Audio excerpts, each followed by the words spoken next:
अस्सलाम वालेकुम मोहतरम अजीजों और दोस्तों अल्लाह ताला से दुआ है कि हमें देखने सुनने से ज्यादा अमल की तौफीक दे। आमीन।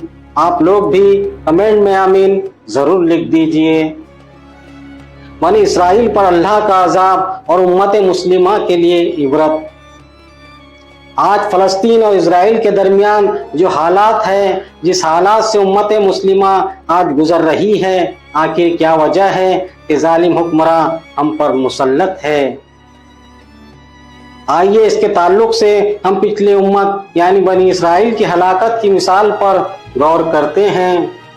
बनी इसराइल हमसे पहले अल्लाह की चुनिंदा कौम थी। अल्लाह ने इनमें अंबिया अलैहिस्सलाम भेजे और इन्हें दिगर कौमों की इमामत का जिम्मा दिया, लेकिन इस कौम ने गुनाह और मासियत किए, रब को नाराज किया, शिर्क किया, अल्लाह के दिन में बिद्दत ईजाद किए और सबसे बड़ा गुनाह ये कर बैठे कि अल्लाह के भेजे अंबिया अलैहिस्सलाम के कत्ल को भी अपनी ज़िंदगी का शार बना बैठे।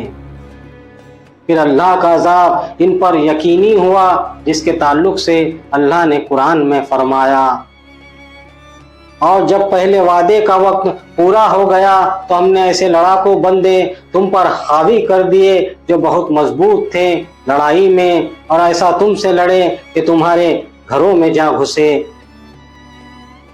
इस आयत में पहले वादे से मुराद मुफस्सरीन लिखते हैं कि यहाँ बख्तनसर बादशाह का ज़माना था, जब यहूदियों को अल्लाह ने दुनिया की इमामत के लिए चुना तो अल्लाह की नाराज़गी वाले काम किए और दानियान अलैहिस्सलाम जैसे नबी को तकलीफ पहुँचाई। तो अल्लाह रब्बुल इज़्ज़त ने अपने पहले वादे को इनके खिलाफ पूरा किया और बख्तनसर के ज़रिए यहूदियों को जलील कर इनको अपने मुल्क फ़लस्तीन से निकाल कर वो अपने साथ गुलाम बनाकर इराक ले गया। बख्तनसर की कैद से सालों बाद ये आज़ाद होकर वापस आए, लेकिन अल्लाह को पता था ये लोग अपनी मासियत हद धर्मी से बाज नहीं आने वाले, तो अल्लाह ने इन पर दोबारा अपना गज़ब ढाया, जिसके ताल्लुक से अल्लाह ताला ने कुरान में आगे फरमाया, और जब दूसरा वादा हमारा पूरा हुआ। दूसरे वादे से मुराद जब यहूदियों को अल्लाह ने बख्तनसर की कैद से आज़ादी दे दी, लेकिन फिर भी ये अपनी मासियत से ताइब न हुए और इन्होंने वही सलूक किया, यानी अल्लाह के एक और नबी ईसा अलैहिस्सलाम के कत्ल का मंसूबा किया।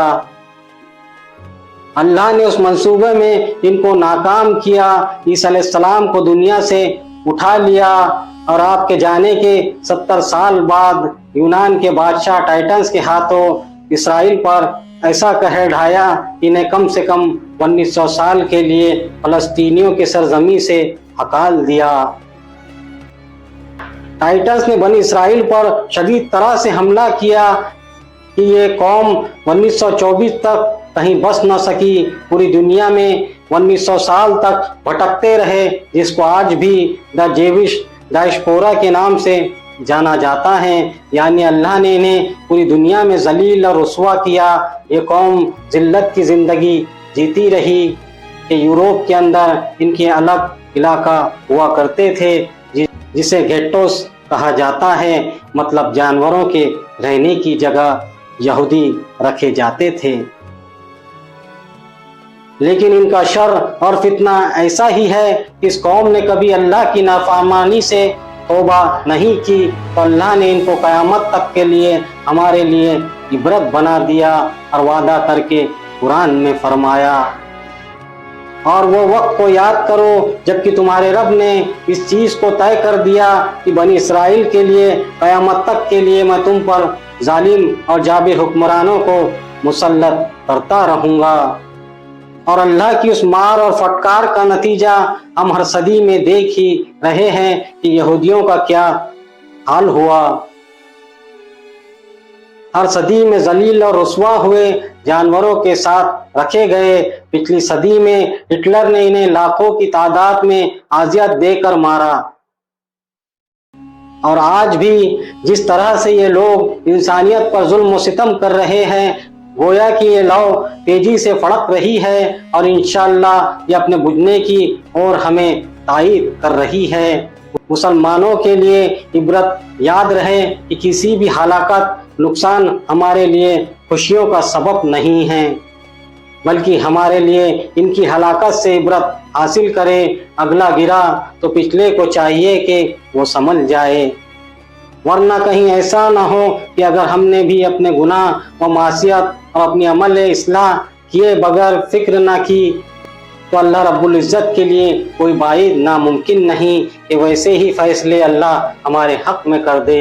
اللہ ہم پر رحم کرے، آمین۔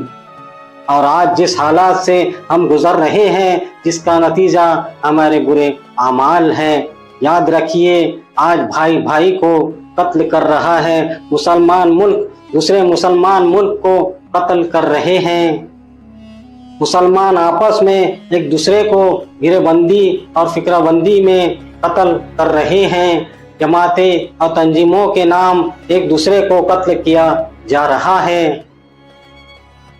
اور اس سے زیادہ افسوس کے ساتھ ہم کیا کہیں کہ ایک جماعت میں بھی دو لوگ آپس میں تیسرے کے خلاف چالے چل رہے ہیں۔ اتنے ہم گر چکے ہیں، اللہ رحم کرے۔ اور پھر جب اللہ کا عذاب آتا ہے تو ہم پریشان ہوتے ہیں کہ قومیں کیوں ہم پر مسلط ہو رہی ہے۔